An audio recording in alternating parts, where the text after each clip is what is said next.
start, you're off your rocker. False start, you're falling down. Je suis ravie de vous retrouver pour une nouvelle vidéo dans un cadre un peu différent. J'ai envie en fait de vous partager des livres qui me paraissent en fait pertinents pour la compréhension de l'Ayurveda, parce que j'ai eu énormément de demandes au niveau des lectures ayurvédiques, donc de conseils en termes de lecture simples et vulgarisées. Donc ça sera le cas aujourd'hui. Je vais vous en présenter 4. Je vous dirai à chaque fois en fait le niveau, pourquoi je les trouve bien, et puis les petites choses à revoir selon moi, qui sont un petit peu plus négatives dans chacun des livres. Donc tous les ouvrages que je vais vous préciser dans cette vidéo, je vais vous les mettre je vous mettrai le lien direct en barre d'infos pour que vous puissiez les retrouver très facilement. Donc pour commencer, je voulais vous présenter un livre que j'adore et que j'affectionne particulièrement, qui est celui-ci. Donc Ayurveda, la vie est un équilibre de Maya Tiwari. Donc, Maya Tiwari, c'est une humaniste en fait au grand cœur qui a énormément partagé autour de l'Ayurveda, puisque en 1981, elle a carrément créé une école qui s'appelle la Wise Earth School of Ayurveda. Et donc dans cet ouvrage, vous allez trouver en fait tout un ensemble de sujets en rapport avec l'Ayurveda. Donc il faut savoir que la partie théorique de cet ouvrage en fait est assez faible, je trouve, mais ça suffit en fait pour commencer. Donc vous allez retrouver tout ce qui est en rapport avec les dhatus, les doshas, donc les différentes prakriti, les différentes constitutions ayurvédiques. Le point fort en fait de cet ouvrage, c'est vraiment la partie nutrition et recettes, puisque donc là vous allez y trouver en fait différentes informations, avec notamment ce qu'elle appelle dans l'ouvrage l'anatomie des 6 goûts. Alors donc vous allez retrouver en fait des menus par constitution. Donc par exemple pour les Vata, vous allez avoir des menus par saison également. Donc pour le printemps, voilà, elle vous met en fait des idées de petit déjeuner, de tisane et de dîner, ou même de boissons du soir. Et vous avez cette déclinaison là donc pour toutes les saisons, donc printemps, été, automne et hiver. Et puis pour chaque constitution, donc vous avez des menus un petit peu plus festifs, donc par exemple Noël ou alors les anniversaires. Et vous avez ça en fait pour chacun des doshas, pour chacune des constitutions et double constitution. Donc c'est ça qui est vachement intéressant, c'est qu'elle précise en fait pour qui est-ce que c'est bon. Et un petit peu plus loin dans le livre, vous avez également d'autres recettes. Donc là, des recettes un petit peu plus traditionnelles, donc des recettes ayurvédiques et indiennes.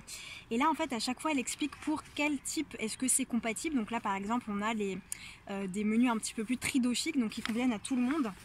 Et puis, quand on va un peu plus loin dans le livre, donc on voit pour quelle saison, en fait, elle a mis les petites iconographies. Donc pour quelle saison est-ce que la recette est pertinente d'être réalisée, et pour quelle double constitution est-ce que c'est bon.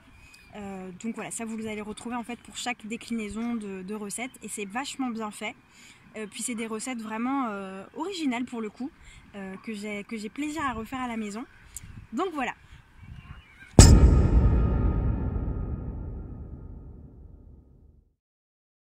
Alors, deuxième ouvrage que je voulais vous présenter donc, dans cette vidéo, c'est cet ouvrage-là. Donc l'équilibre de la vie du docteur Partap Chauhan. Donc, qui est un docteur en fait extrêmement connu en Inde et en France, et qui partage vraiment très bien, qui sait très bien vulgariser l'Ayurveda.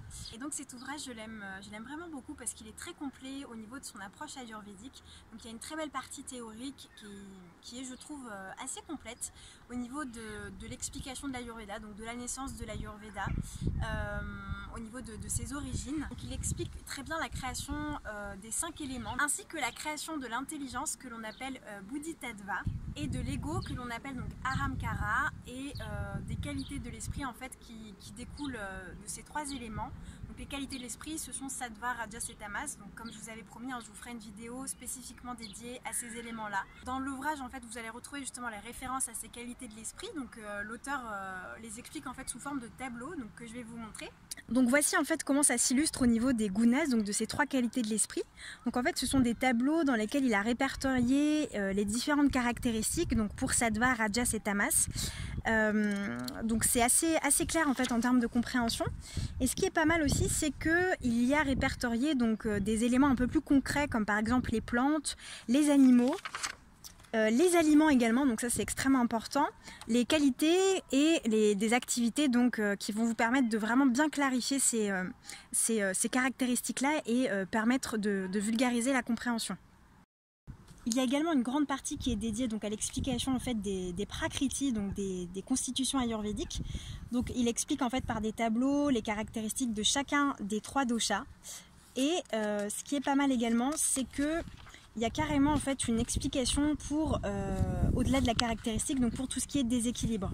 Donc par exemple les causes d'altération de Vata, les symptômes des troubles de Vata, les remèdes également pour équilibrer Vata.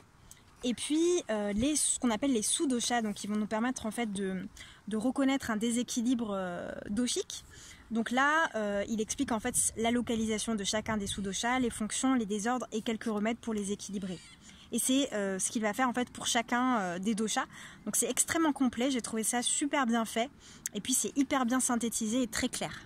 Ce que j'ai aimé également dans cet ouvrage, donc c'est l'explication au niveau de la physiologie. Donc par exemple Ojas, qui est l'énergie en fait, la réserve d'énergie vitale.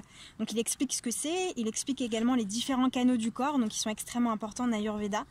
Et puis on retrouve encore toujours ce système de tableaux synthétiques qui permet vraiment d'éclairer la compréhension. Donc avec les différents shrotas, donc les différents canaux, où est-ce qu'ils circulent, comment est-ce qu'ils sont aggravés et les remèdes associés. Donc c'est vraiment le point fort en fait de cet ouvrage, c'est cette clarté en fait au niveau de la recherche d'informations. Et un peu plus loin également dans le livre, on va retrouver des déséquilibres, par exemple l'obésité, où il va donner en fait le régime qui va être associé, les plantes également, quelques plantes qui peuvent équilibrer ce déséquilibre. Et des conseils en fait au niveau des remèdes ou des exercices ou des remèdes un peu plus généraux. Alors bien sûr tout ça, ça ne remplace bien évidemment pas l'avis d'un thérapeute, mais ça peut donner quelques intuitions, quelques éclairages pour savoir comment se diriger vers la guérison. Et voilà, c'est vraiment un ouvrage que je trouve très complet. Il y a également des fiches en fait, des fiches pratico-pratiques sur les plantes, sur les épices, avec des remèdes associés. Donc c'est vraiment très clair et hyper agréable à lire. Voilà.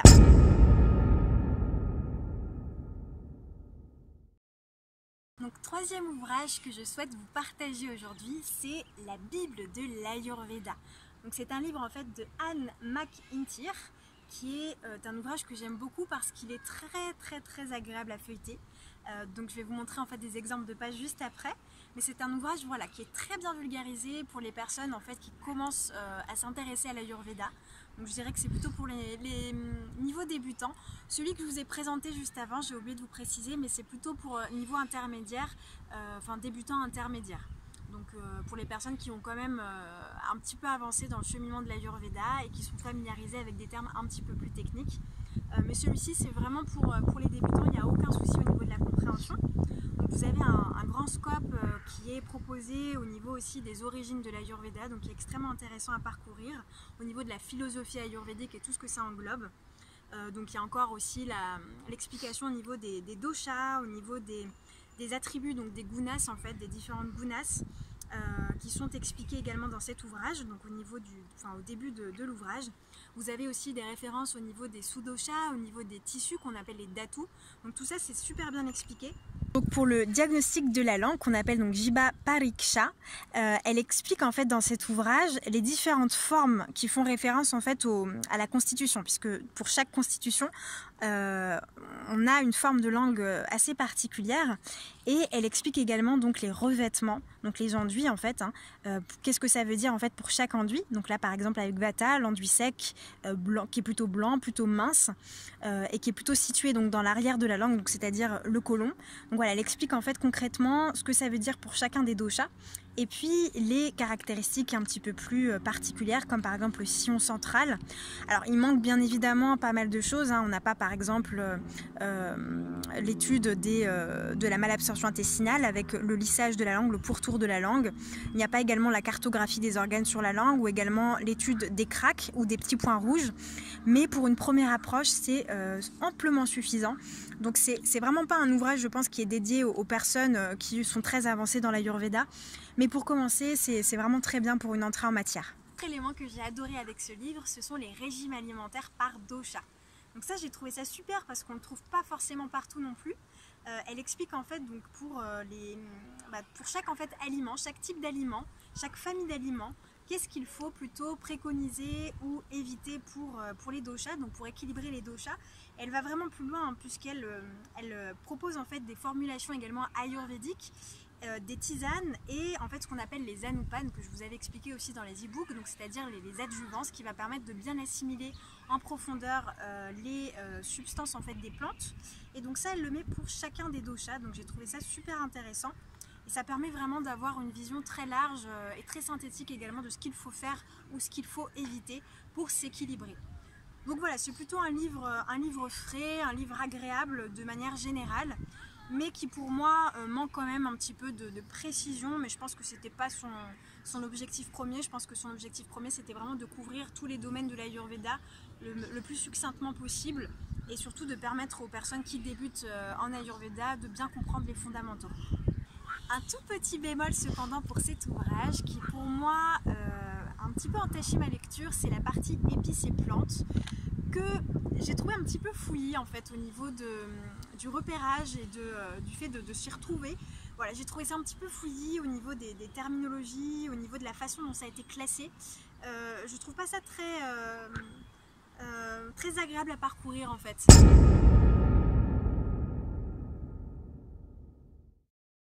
Dernier livre que je souhaitais vous partager dans cette vidéo, c'est un livre un petit peu plus technique qui est vraiment adressé aux personnes qui ont beaucoup avancé dans l'Ayurveda, donc plutôt les thérapeutes ayurvédiques ou les professions qui souhaitent, les professions un peu plus scientifiques qui souhaitent en fait découvrir tout ce qui est pathogénèse ayurvédique. Donc c'est un livre qui est cette fois-ci en anglais et qui m'a été conseillé par le médecin ayurvédique chez qui je suis partie me former l'année dernière. Donc c'est un livre extrêmement complet que j'adore et qui en fait a été écrit par un docteur qui s'appelle Parameswarappa Dyadgi. Donc c'est un médecin en fait ayurvédique qui a réalisé énormément de thèses dans tout ce qui est recherche clinique. Il est membre du comité consultatif de la Revue internationale de la recherche sur l'Ayurveda, donc c'est pour dire en fait le cadre qu'est ce docteur. Et il a mené en fait énormément de recherches sur des maladies spécifiques, comme par exemple la polyarthrite rhumatoïde, où il a en fait rédigé des thèses, des revues, des recherches scientifiques pour pouvoir faire avancer la recherche à ce niveau-là. Donc dans cet ouvrage, en fait, il y a vraiment un rappel sur les doshas, les sous-doshas, avec leur localisation, les maladies également associées à chacun des sous-doshas et leurs fonctions dans le corps et dans le mental. Et en fait, ce qui est pas mal, c'est qu'il y a vraiment des extraits, des textes classiques, donc en sanskrit qu'on retrouve et qui apportent, voilà. C'est comme si on lisait en fait un condensé des textes classiques, puisque c'est vraiment le but de cet ouvrage, donc, qui se veut vraiment synthétique. Donc il y a énormément de données dans tous les textes classiques et c'est vraiment spécifié pour l'étude des maladies et de la pathogénèse. Donc c'est vraiment la force de cet ouvrage, c'est sa clarté, son côté synthétique également et sa précision en termes d'explication. On va y retrouver en fait les différents symptômes et maladies associées par dosha, donc ça c'est super parce que c'est pas forcément évident de retrouver ces listings de maladies. Retrouver en fait le listing des maladies par dosha, donc par exemple pour les maladies de type vata, on a le mot en sanskrit, ce qui va permettre aussi de retrouver facilement l'information dans les textes classiques, et puis on a la traduction en anglais qui est juste en face, et donc vous allez avoir ça en fait pour chaque type de maladie, donc pour les maladies pitta et pour les maladies kapha. Donc ça permet vraiment d'avoir une vue d'ensemble et surtout de mieux retrouver après les informations. Donc avec cet ouvrage, ce que j'ai adoré en fait, c'est que ça facilite vraiment la compréhension de la racine de la maladie, du chemin de leur propagation dans le corps. Et ça permet vraiment aussi d'avoir une vision d'ensemble des types de maladies et de leur déclinaison en fait au niveau des doshas. Donc puisqu'on va retrouver en fait tout ce qui est Anubandhya Vyadhi, donc c'est-à-dire les maladies primaires ainsi que leur déclinaison. Donc je vous donne un exemple avec ces pages. Donc voilà, ça se présente en fait comme ça. Donc il y a la classification des maladies, des différentes maladies avec chacun des types. Donc si on prend par exemple Amla-Pitta, qui est le syndrome d'hyperacidité, on voit qu'en fait il y a 3 types d'Amla-Pitta, donc Vataja, donc qui est en fait créé par le déséquilibre de Vata, créé par le déséquilibre de Kapha ou le déséquilibre de Vata et de Kapha. Donc ça permet vraiment de voir les déclinaisons et quels sont les doshas aussi, les typologies doshiques en fait des maladies, ce qui permettra après de comprendre le traitement associé à chacun des sous-types en fait, à chacune des déclinaisons de déséquilibre. C'est un ouvrage très complet pour les personnes qui sont un petit peu plus expérimentées et que je vous recommande. Donc je vous mettrai également le lien en barre d'infos. Moi je l'ai acheté directement en Inde, mais je sais qu'on peut le retrouver notamment sur Amazon ou d'autres librairies anglaises il me semble. Donc je vous mettrai tout ça en description.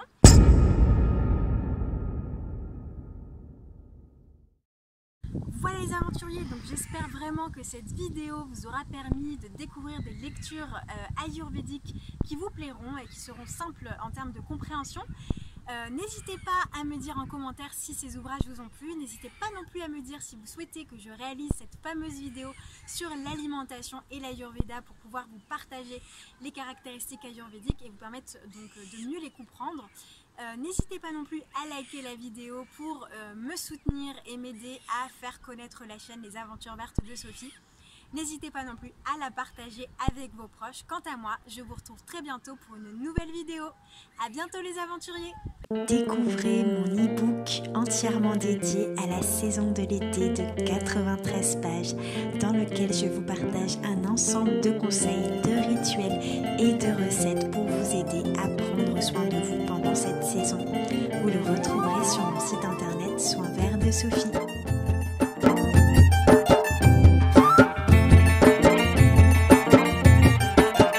हवा के झोंके आज मौसम